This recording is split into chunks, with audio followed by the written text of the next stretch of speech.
Salutations, lads and lasses. This video is much like my other videos that I make when I talk about news or current events in regards to Halo. This video isn't just me telling you, some new thing that's happening with Halo and calling it that. I like to make my videos more of a broader discussion and usually answer some question that the community may or may not have. Well, for those of you who don't know, I'm going to go ahead and drop the news part right now.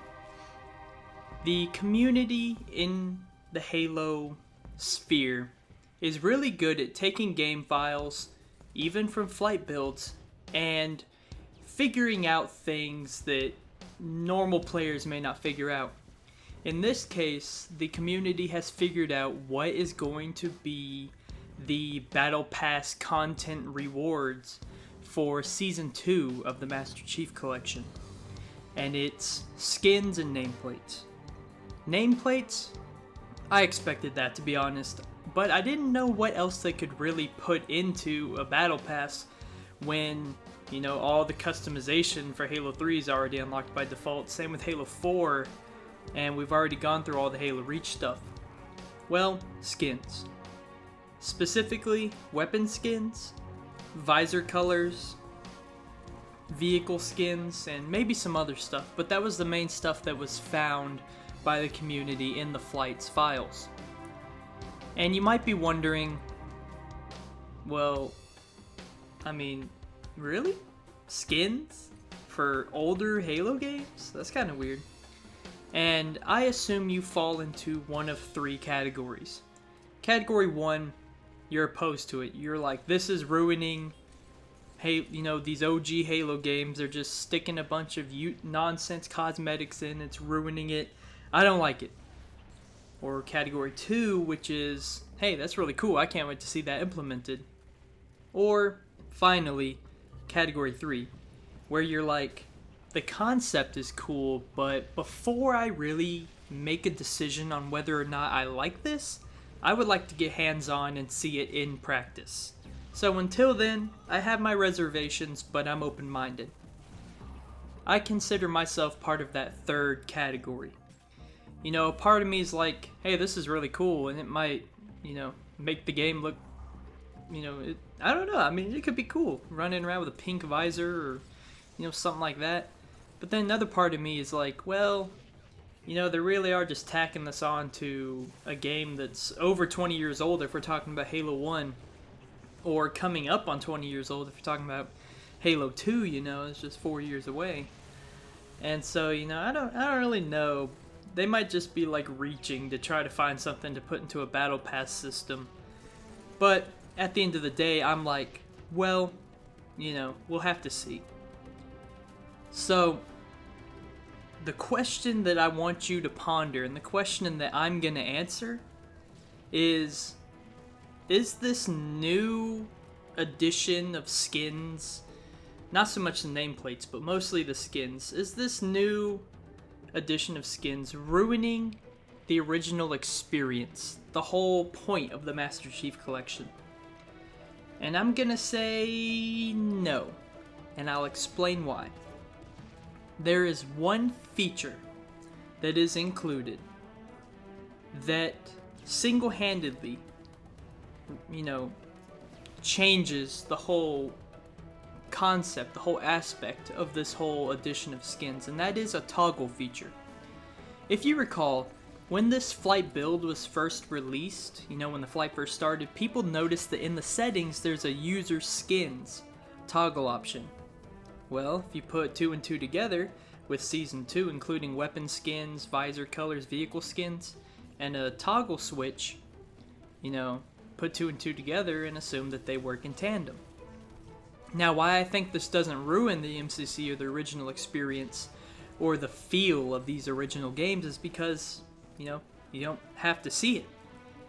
You just flip that switch to off and you're playing MCC as you'd be playing it right now. So it gives the player the choice as to whether or not they actually want to see these skins. If you want to see someone running around with a pink visor or driving a lime green ghost or whatever it is, Or a Warhog that looks like a race car, like Halo 5. You know, you don't have to see it. It's not being forced in your face. So that, to me, is what makes it not, you know, a problem. It's not going to ruin the original experience or the original games on the Master Chief Collection.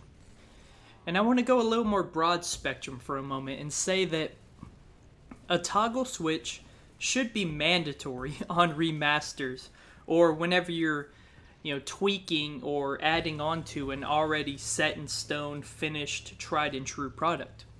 Like look at Halo Combat Evolved Anniversary or Halo 2 Anniversary.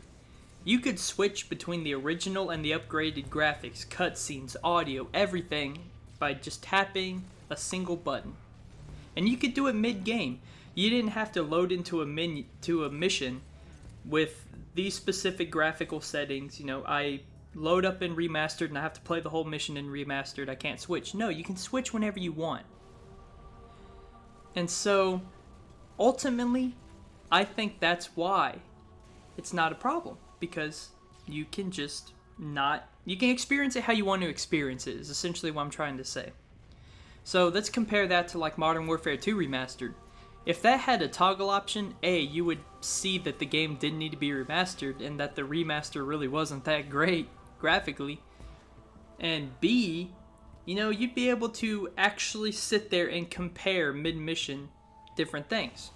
Like in Halo 2 Anniversary, if I'm on top inside the Cairo station looking down at Earth, I can switch between Classic and Anniversary to just see the difference. Right there.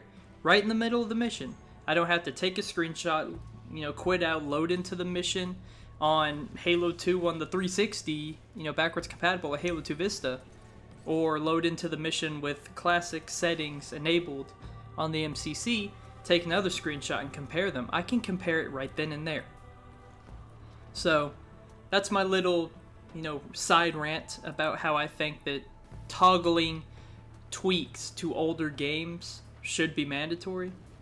But to kind of wrap everything up, what I'm trying to say is that I am optimistic. I think that these, you know, new skins and nameplates and stuff are going to be really cool. And the fact that you're able to omit them completely from your experience is what makes it not so intrusive. It doesn't ruin the original experience. And of course, you know, that's really what we're here for. Player choice. Player choice is the winner. So, I hope you guys enjoyed this video. I hope you like my style of not necessarily just straight up saying, this is Halo news. I think it's cool. I think it's bad. Subscribe. See you next time.